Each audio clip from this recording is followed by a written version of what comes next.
So as you probably heard yesterday, hundreds of newspapers across the country, they answered a nationwide call from the collaborative newspaper community to express their disdain for Donald Trump and his attacks on the media. Then yesterday, Donald Trump tweets out fake news media just to probe him a little bit. And not only, I normally don't like reading tweets from Donald Trump, but man, I love this. Not only does he tweet fake news media, he says that they're in collusion with one another, which is hilarious because they are. By definition, that is collusion.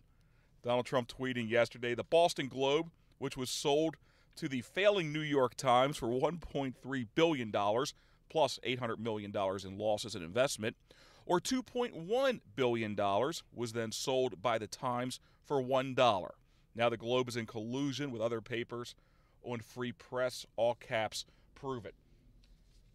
It is collusion, ladies and gentlemen.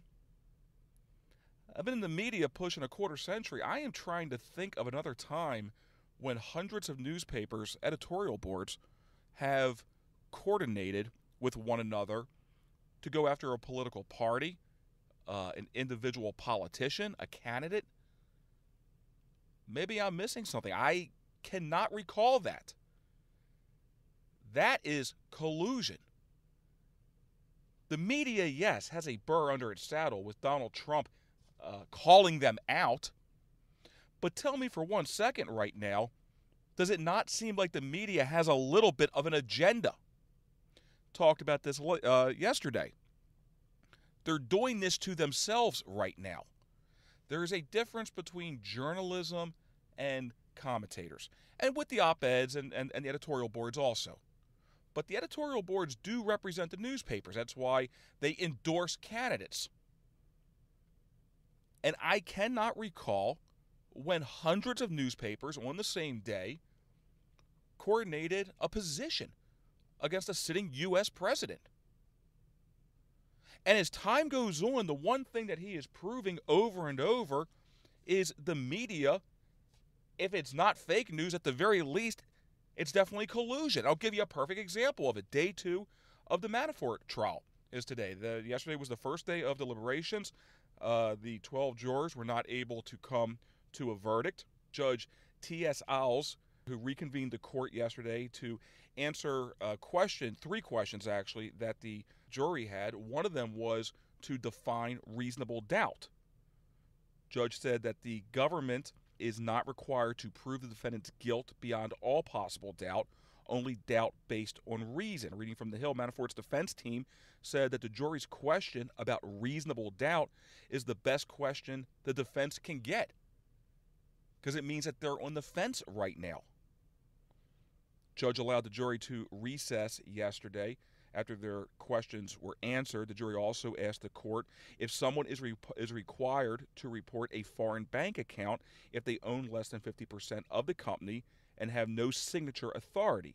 They also asked for the definition for a shelf company and the following requirements related to income. A shelf company, according to investmentbank.com, is one that has taken no actions since its inception, but simply has been left to sit on the shelf like a shell company. They are legal entities. Let's get back to the fake news for 1 second. What does Manafort really have to do with anything right now? The media is on pins and needles, ladies and gentlemen, waiting for a guilty verdict to come down with Paul Manafort. He's got 18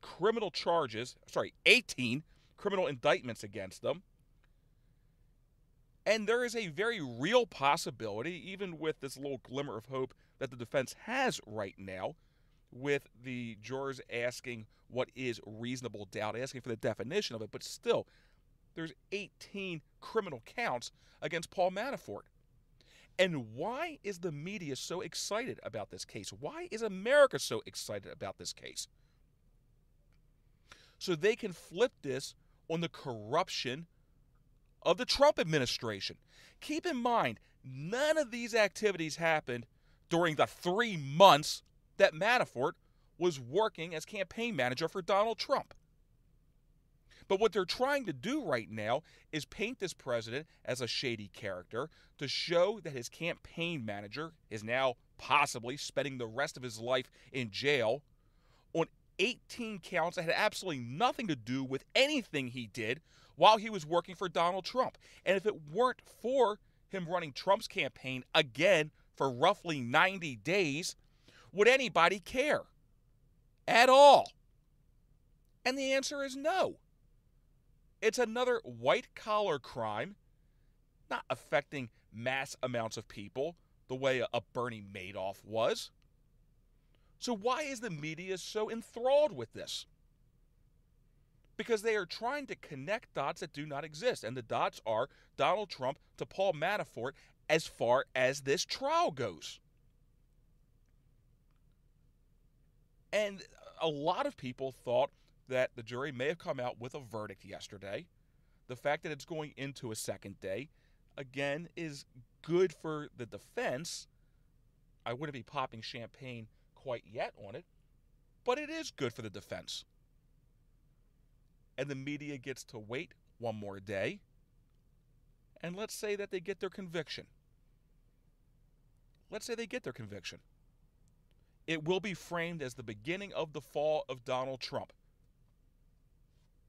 ripping the security clearance away from John Brennan yesterday, watching all the talking heads today saying that this is an impeachable offense. It's an abuse of power. Now, be very clear about something. You don't have to do something illegal to be impeached on it. Impeachment is a political act. You can be impeached on almost anything. But they love comparing Donald Trump to Richard Nixon. They love comparing the Mueller investigation into Watergate. Because every great political scandal moving forward since the late 70s is the next Watergate. No, there are no comparisons between Richard Nixon and Donald Trump at this point. Absolutely none. Now, we will see what happens on this Mueller investigation if and when it ever wraps up. The majority of Americans saying, please wrap this thing up. We are 81 days away from a midterm general election. The American people on both sides of the aisle, this isn't partisan, are saying wrap this thing up so we can be informed when we go to the polling place. And the Democrats are saying, no, Mueller, drag it out. Not because you need more time to get the smoking gun. And you would think by this point there would be a smoking gun. And Donald Trump, at the end of the day, if he did or did not use the N-word, is not a smoking gun. It may be an impeachable offense if the Democrats are controlling the House and the Senate. Or the House.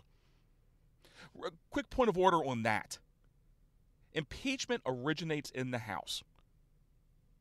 And look no further than Bill Clinton. The votes weren't there in the Senate to remove him. You need 2/3 in the Senate to remove a sitting president. Even if the Republicans take a shellacking in this upcoming election, and they could, by the way, but the Democrats are not going to take 2/3 of the Senate. And unlike Nixon, Donald Trump is not going to walk away into the sunset on this. One thing I would think everybody has learned by this point is he is operating in his comfort zone in a constant state of chaos. He breeds it. He nurtures it. It's where he's comfortable. Now, you may say that's not a healthy way to run a country. I would agree with you, by the way, but it works for him. I worked for a boss like that once. It was one of those miserable experiences of my life. It wasn't a personal thing against me. It was the way they ran the operation, where they would pit everybody against each other. They act irrationally. You never knew what the next move was going to be. And it was by design. It wasn't that the person wasn't mentally stable. They were a little bit of a jerk, and her employees didn't want to go to bat and definitely didn't want to go to the mattresses for this boss. But it was by design, and it was the way that she wanted to run the operation. And again, especially as an employee, it was a miserable working situation, as I'm sure it is to work in the White House, and specifically the communications department. It's got to be incredibly frustrating to work for this president, trying to figure out how you're going to spin whatever he's going to do, say, tweet, and never having any advanced warning to it. But that is where he flourishes. So the media may not like it, Democrats may not like it. Some Republicans may not like it. Well, that is what it is. And if you don't like it, 2 years from now, you'll make a decision if you want to put him in for another 4 years. But that's not collusion. And there's absolutely an element of fake news right now that all media outlets are running with. And the greatest example is Manafort. And with 18 counts, I can guarantee you they're probably going to convict him of something. He's an uber wealthy guy that has a bullseye on his back right now, which is why he's in solitary confinement, which is why he has become the face of the Trump administration. He has become the face of not collusion, but corruption. What the hell does Paul Manafort have to do with Russia? Or any of these other things that are the cloud over the Trump administration? What does Paul Manafort have to do with anything? He was with the administration during the convention when they were in Cleveland. His tenure with Trump on the campaign trail was very short. And for the most part, somewhat uneventful.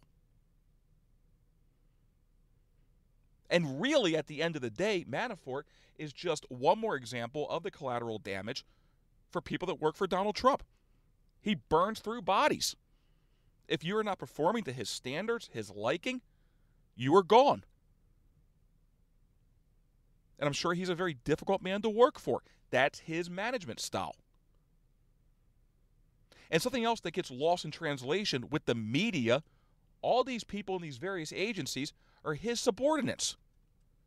And he has the constitutional right to fire these various people. He has done nothing illegal, nothing unconstitutional. Stripping Brennan's security clearance away 2 days ago was not unconstitutional. And I'm listening to these pundits on television that are a lot smarter than I am, allegedly, that do make a distinction. That say he had the right, he had the ability, it was within the Constitution for him to do it, but it was an abuse of power. Whoa, whoa, whoa. What is the difference between the two? Now, the Democrats aren't going to like anything that Donald Trump does, and you can flip that around. The Republicans really didn't like anything that Barack Obama did. Well, normally the opposition doesn't like the party in power. Is there anything new to that? My God. Somebody said, Rush Limbaugh said he hoped that Obama was a one-term president, and we had to hear about that for almost a decade. Meanwhile, there is a vitriolic attack day in, day out, day in, day out. Not just from the media, but a coordinated media, as we saw yesterday with the 300 opinion pieces that were released in coordination, which I've never seen before. Yes, there were individuals that said that Obama should have been impeached. I was one of them for an abuse of power. You want to know what an impeachable offense is? Sicking the IRS on a United States citizen because you don't agree with their political beliefs. Wiretapping a free press. Using the Department of Justice as a sword to go after political opposition. Give me a break. You want to talk about a dictator or banana republic? That's what one looks like. Now, there are a lot of people that do not like Donald Trump's management style. And if Mueller ever wraps up his goofy investigation, we'll see if there was collusion. Again, doesn't mean that there wasn't an influence of Russia into our election back in 2016. Maybe there was, maybe there wasn't. We've been trying to hack them since the beginning of time and vice versa. Russia getting into some Facebook algorithm is not collusion between the Trump campaign and the Russians. Trump making a joke on the campaign trail. I wonder where Hillary Clinton's 30,000 emails are. Maybe Putin can find them. That's not collusion. But that's what we have to hear about. Yet, nobody cares about Hillary Clinton destroying evidence. Since we love following court cases so much here with Manafort, not saying lock her up. I'm saying she should be on trial for perjuring herself, for beginners, lying about the email servers, and then not only destroying evidence, but I mean really destroying it. Destroying the physical devices, wiping the hard drives. Can you imagine if Manafort right now was making a joke out of his 18 indictments? Hillary did, remember, on the campaign trail? I don't even know what wiping a hard drive is. Is that like wiping it with a cloth? No. Secretary, nominee Clinton? No.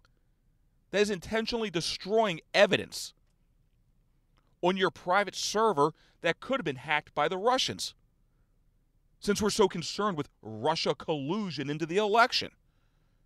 And they've been beating this drum now for almost 2 years.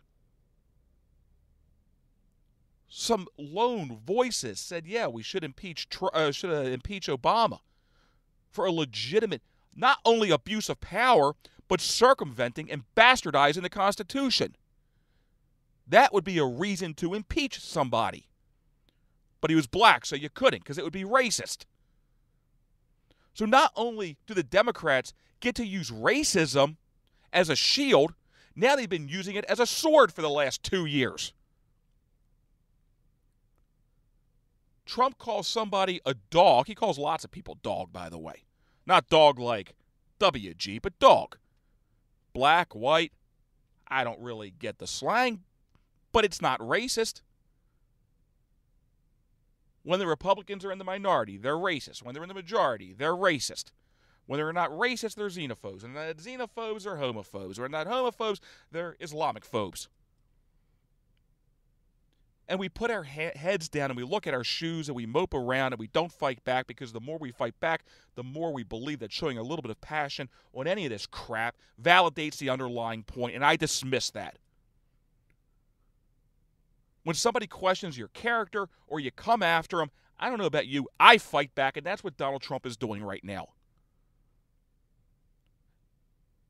And the majority of Americans are not petulant wimps. We're really not. It's not in our DNA.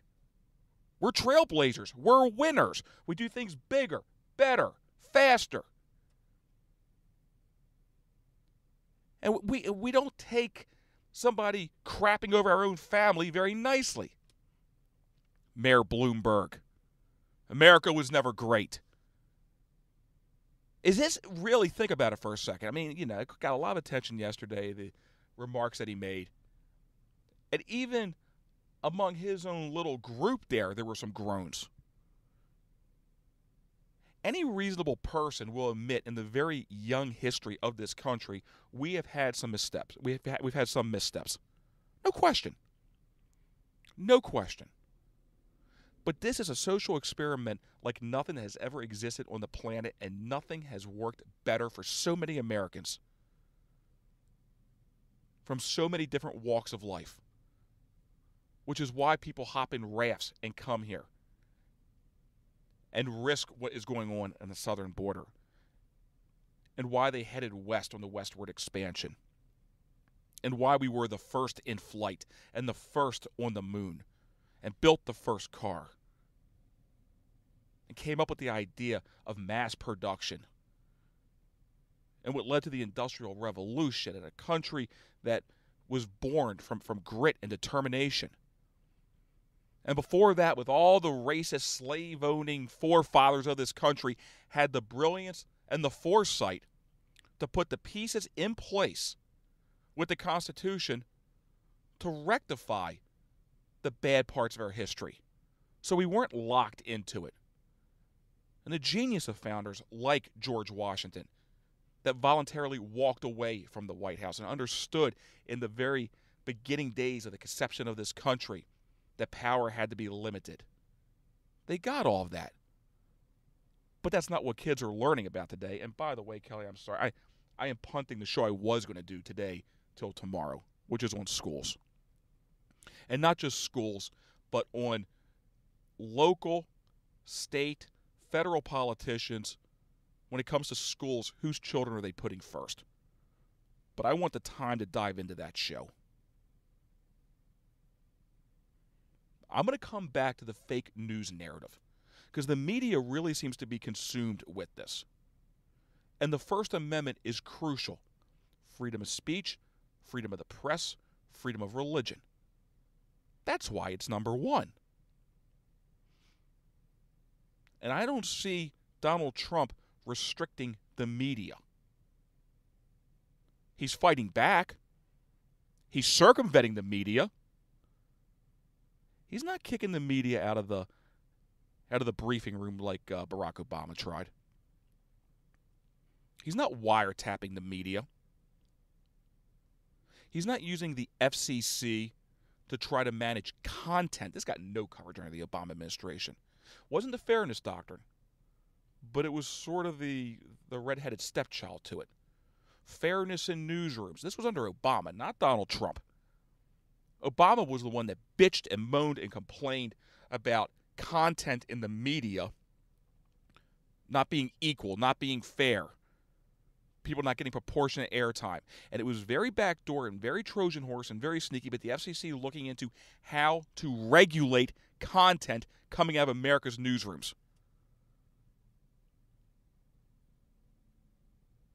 And you know, what's funny is, if the tables were turned on this editorial cooperation between all these newspapers yesterday, and let's say that the editorials were in favor of Donald Trump, and how this Mueller thing is a witch hunt, and how Manafort, at the end of the day, whatever the ruling is, has nothing to do with the Trump administration.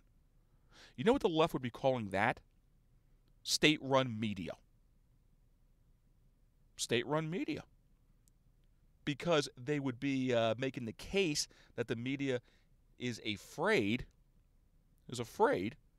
of what Donald Trump, what the president may do to the media.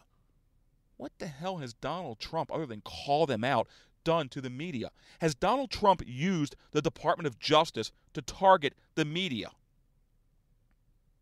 I'll take it a step further. Forget the media for a second. This will dovetail into the conversation tomorrow. Is Donald Trump using the federal government to push the states, whether it's education or health care or any of these things, to make the states submit to what the federal government, i.e. the executive branch, wants? Is he using the IRS as a tool to move social behavior?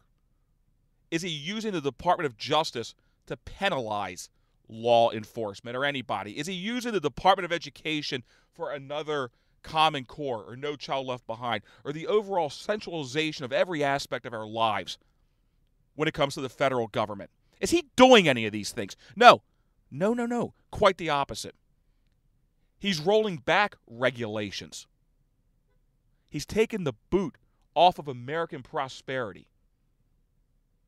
He's taking it off, letting us breathe, letting us thrive a little bit, preaching, praising manufacturing, doing within reason what he can to make America an attractive place where people want to do businesses.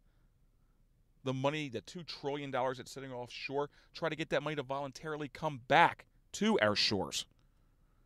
Renegotiating trade deals that have been advantageous for America for decades. From Bill Clinton to Bush to Obama with NAFTA. And then the other trade deal with the Trans-Pacific Partnership that nobody even knew about. Because Obama, for 6 years, had his team negotiating that thing behind closed doors, then dropped it on Congress. Forget the American people not knowing about it. And when we did learn about it, not knowing what was in it, the 535 on Capitol Hill didn't know, and they had to go into a secret room to look at it, and they couldn't take a pen or paper with them. And you tell me what looks more like a banana republic. And yes, at some point, Donald Trump is saying, enough. This is fake. This is BS. And what he's talking about is the reporting of Paul Manafort. And he's right. I'm not a lawyer, but I don't see any feasible way that this guy skirts 18 charges.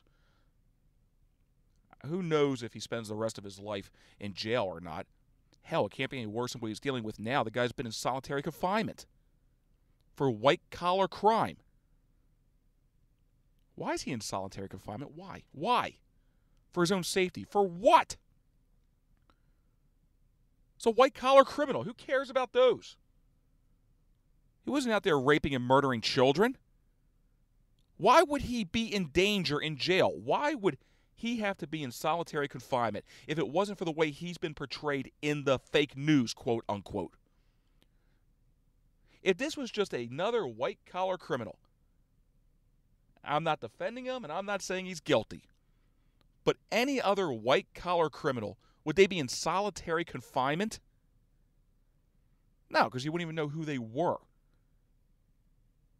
Because they're trying to connect the actions of Paul Manafort to Donald Trump, even though none of these charges have anything to do with the Trump administration. Even Bernie Madoff, as deplorable as that individual was, I don't think was in solitary confinement. And he screwed countless people out of life savings. I mean, again, I haven't read all the documents on Manafort here, but it seems like it was some white-collar crime. Not saying it's right if he's guilty of it. He's already been convicted in the court of public opinion. He never skirts on this. And again, wasn't in there, didn't see all the evidence. I don't know if he's guilty or not. But I can guarantee you this, if he is guilty, it's going to be a validation of what the media has been saying ever since they cuffed him, which is, see, the Trump administration is corrupt. That's what we've been saying. Here's the next domino to fall. We hear that every day. Every time Trump wakes up in the morning, this is the first domino to fall in the end of his administration. This is an abuse of power. This is Nixon again, taking Brennan's security clearance away. This is Nixon's enemies list. You know, the guy doesn't work for the federal government. He's got no need for a security clearance. And the guy is acting irrational. He's ramping up his war of words with Donald Trump. And finally, Trump goes, enough is enough. Strips him of his security clearance. Big deal. Boo freaking who? Who cares? I think it brings a larger story to light on that whole thing, which is why people that are no longer serving in the federal government, why they still have security clearances. Now, again, if the government needs his help to solve a law and order case here, then go ahead and give him a temporary clearance for a specific purpose. But if Manafort is guilty of anything, that's going to be validation that the media has been looking for, and it's just going to be one more chink in the armor on the abuse of power, the collusion, the corruption. All these words are interchangeable with the media. And God forbid he's found not guilty. That may even be worse as far as the rhetoric is. It's just another rich white man that's able to do whatever he wants with no justice and no consequences. This is why Donald Trump wanted to be surrounded by rich, wealthy people. Remember back when he was on the campaign trail and he said, I'd rather have wealthy, successful people running these agencies than poor, unemployed people? Got vilified for that. Seems like it makes pretty common sense. You know, the media right now, there's certain, and I'm not calling out these professions, there's certain professions out there that just have a very bad stigma attached to them. Lawyers are one of them. And I think that's unfair, by the way, because lawyers, including defense attorneys, it's an important part of the process. But there's a stigma to that profession. You look at lawyers and you think, slimeball. Car salesman would be another one. Although I've never met one. Every car deal I've ever had has always been a pleasurable experience. I've always felt fairly treated. Never felt like I was taken advantage of. But you think car salesman, you think, yeah, it's a stigma to it. The media has enjoyed operating with prestige for decades. And for the most part, because of the ultimate power that is given to them via the First Amendment, they were pretty well self-regulated. But there's not any Edward Murrows walking around right now, ladies and gentlemen. And the media is becoming too consumed with itself. too consumed with it being the story. And God forbid they're not the story for one day. I think that bothers them more than anything. And now they are taking this personal with Donald Trump, and that's by design. And this is a problem when the media isn't able to act professional and isn't able to act independent from all this noise. And the noise is key. I remember I used to work at this station, and they would always say, it was a talk station, but they would always say, play the hits, play the hits, play the hits. There's no collusion, again, normally, other than with the newspapers yesterday, with the media as far as whatever the story is of the day. But have you noticed that there's normally a story of the day that everybody talks about? Now, depending on where you get your news and who you listen to, where you read it, what blogs you read, what podcast or radio stations you listen to, what television stations you watch, the take on the story may change a little bit. But have you noticed that there's only one real story out there? Because everybody just follows everybody. And sometimes it would be healthy if we didn't play the hits. If the stations or outlets operated independent of one another. And that is beginning to happen right now with things like podcasts or blogs or video streaming websites. Not a fan of Alex Jones. I made that very clear yesterday. But 500,000 people go to his website to get their quote-unquote news.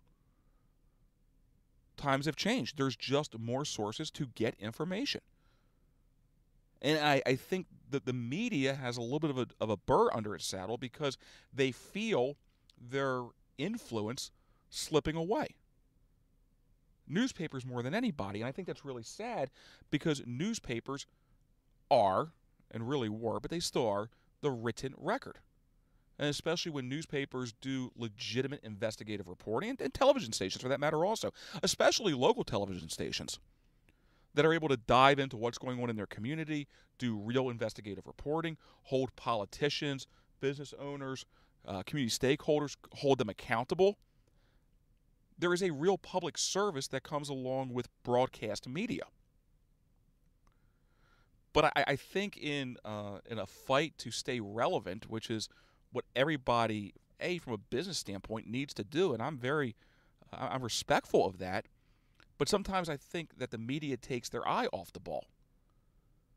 This isn't me making this comment. I heard it on their show yesterday or 2 days ago, but it was a great point. I'm drawing a blank on the show. When did the White House briefing become a news event? It's not a news event. It's an opportunity. First of all, I've never even agreed with the position of White House press secretary. Nothing against Ms. Sanders. I've never understood that position in its current form. I've never understood it.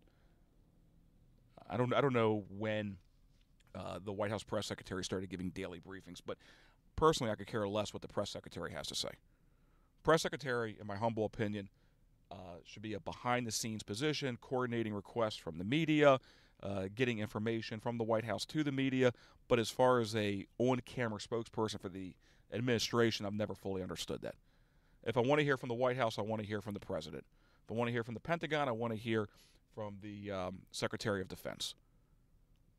I'm getting off point a little bit. But when did the daily briefing become a news event? When the media had to start injecting themselves into the story, and not only injecting themselves into the story, but becoming the story. How many times do you hear a reporter shouting something out as the president's walking off stage, or even worse, when he's walking to the helicopter, and they only play their question? Now, I will concede the fact that if you're at a press conference and they're not taking questions, they're making a statement, and this is your opportunity to be in front of whoever, they walk off and you shout the question. What are you just playing your question for if there's no response to it? You're not the story. Whoever was standing behind the podium was. You could easily work it into the story. There was no response. But again, it's making the reporter, the commentator, the writer part of the story. And now the media collectively has made the entire profession the story. Is it healthy for Trump to be calling journalists the fake media? Well, what members of the media are concerned about is that he's going to discredit their profession. Well, you can't have it both ways. If you're constantly saying that the guy's a whack job and nobody takes him serious, then sleep well, media. You have nothing to worry about. Nobody cares what he says. Reality is they do care what he says.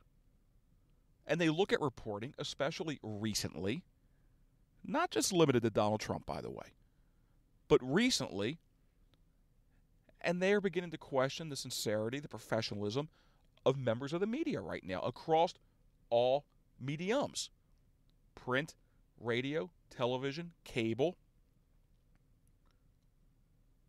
And there are these different sources of information that are coming up and are filling that void. Doesn't mean that we should get rid of the First Amendment. And the First Amendment still plays in the ability to write and say and think and express how you feel. There are conditions with it. You can't shout fire in a crowded movie theater. You can't walk into your office and say whatever you want to your boss. You don't have First Amendment protections on that. But it's like the CEO in his interview with NBC News yesterday kicking Alex Jones off. Concerns me. Again, Twitter is a private company, and they have a right to put guidelines in place. And if you're going to voluntarily be a user and sign up to tweet, you have to abide by their guidelines. CEO can do whatever he wants. But when you look at these platforms where America is communicating with each other these days, and not just communicating, but largely getting their news, when all of a sudden you have a CEO that isn't only censoring, but saying that they have the ability to point the way, in the direction, the way people feel and the way they think, that is dangerous. And there's only a handful of these platforms. You have YouTube, you have Twitter, you have Facebook, a few others, but there's a handful of them. And I was thinking about this when Alex Jones, and again, I'm not validating, defending, supporting Alex Jones. I think the guy's a whack job, but that's the beautiful thing about America is you have a right to be a whack job, and I got the right not to listen to you. But what they're doing is they're taking away his platforms systematically with YouTube, with Twitter for a week, with Facebook. Now, Alex Jones still has his website where he has 500,000 people that come there, but the website is still run by servers. And some company is providing the servers. So his voice can be shut down. Now, I'm not saying Alex Jones is a credible source, but coming out today saying that these accusations against him, that they're blatant lies. Maybe they are, maybe they aren't. But if a voice that millions go to for their opinion can be shut down because it's not in harmony with what somebody else agrees with, I think that is a dangerous, slippery slope, especially when we are going through a second renaissance right now with the way we collectively consume and distribute information. And I think we need to be aware of that. I mean, nothing this significant has existed since the Gutenberg printing press. Honestly. I mean, this has forever changed the way we communicate with one another, the way we receive news, what news is. You can make the argument that Alex Jones is news. Now, we have to do our homework, and many would say that's not a credible source, and they wouldn't go to Alex Jones. Others agree with the guy. And now you have the CEO of Twitter saying we have to shut him down because what he is saying is ridiculous. It's crazy. According to who? You? Again, I am not supporting Alex Jones. And he is the extreme example. But sometimes the extreme examples also set precedent. And precedent, getting back to law, is everything. Spend a few days in a courtroom. You know what they look at? They look at case law. They look at other cases. So it's in all those books that they reference. The precedent that is being set. Ladies and gentlemen, appreciate your time. Have a great day. Again, the Jimmy Mathis Show, it's been a really fun first week doing this. JimmyMathisShow.com. You can get all the show prep there, commentaries, All the shows are archived there, YouTube, Spotify, Apple, iTunes. The show is available every day, Monday through Friday, for download. Sometimes it comes out a little bit early, but always by 5 a.m. The show is available. Follow me on Twitter until they ban me. Twitter is at Jimmy Mathis Show. Also on Facebook. We're going to be launching a newsletter coming up here in probably the next month or so. So go to jimmymathisshow.com, get all the information. Have a great day. Go O's. Everybody be safe. I'll see you tomorrow.